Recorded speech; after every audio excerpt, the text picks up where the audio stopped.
Tenemos un recipiente hermético en la que en la parte superior a modo de tapa lo que hay es un émbolo. Va a poder subir o bajar, pero no puede salir gas por ningún sitio, ¿no? Vamos a introducir en él un gas.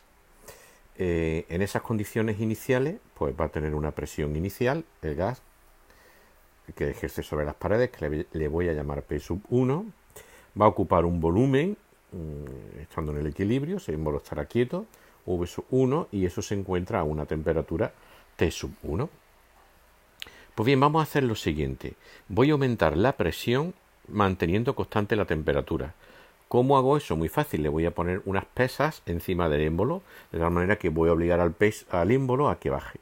Eso realmente es lo que nos está diciendo la ley de Boyle. Estoy poniendo esas pesas arriba y voy a provocar que el émbolo caiga. ¿Qué está sucediendo? Que como la temperatura no cambia, el volumen está disminuyendo al aumentar la presión. Por lo tanto, la presión que hay ahora ya no es P sub 1, le voy a llamar P sub 2. El volumen ya no es V sub 1, es otro volumen, el que ocupa ese mismo gas. Le voy a llamar V'. Pero en cambio la temperatura sí es la misma, sigue siendo T sub 1. De hecho, la ley de Boyle nos dice que en las primeras condiciones la presión por el volumen tiene que ser igual a las segundas condiciones la presión por el volumen. Por lo tanto, P sub 1 por V1 debe ser igual a P sub 2 por V'. Muy bien, pues voy a seguir trabajando con este mismo recipiente y ahora lo que voy a hacer es calentar. Voy a aumentar la temperatura, pero veis, manteniendo la presión constante, es decir, las pesas no las voy a quitar, simplemente voy a calentar.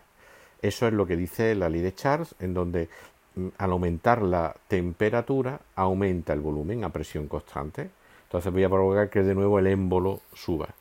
La presión, como son las mismas piedras que había antes, las mismas pesas, la presión no va a cambiar, va a seguir siendo P sub 2. El volumen vuelve a cambiar a un volumen que le voy a llamar V sub 2. Y ahora la temperatura ya no es T sub 1, he calentado, ahora va a ser T sub 2. Pues si aplico la ecuación de Charles, lo que dice es que el volumen entre la temperatura debe ser igual al volumen entre la temperatura, porque la presión permanece constante. Por lo tanto, en las condiciones centrales, V' entre T sub 1 tiene que ser a V2 entre T sub 2. Pues muy bien, ya está, ya lo tengo todo. ¿Qué voy a hacer? Fijaos en el volumen V', lo voy a despejar de ahí y lo voy a sustituir en la ecuación de abajo, porque el volumen prima es el mismo, y lo voy a sustituir ahí. Tengo esa expresión. Vemos que P sub 2 pasa al denominador también, y ahora P sub 2 la voy a pasar al numerador, y me queda la ley combinada de los gases ideales, que dice que cuando cambian las condiciones de un gas, P1 por V1 entre T sub 1 tiene que ser igual a la nueva presión por el nuevo volumen y por la nueva temperatura.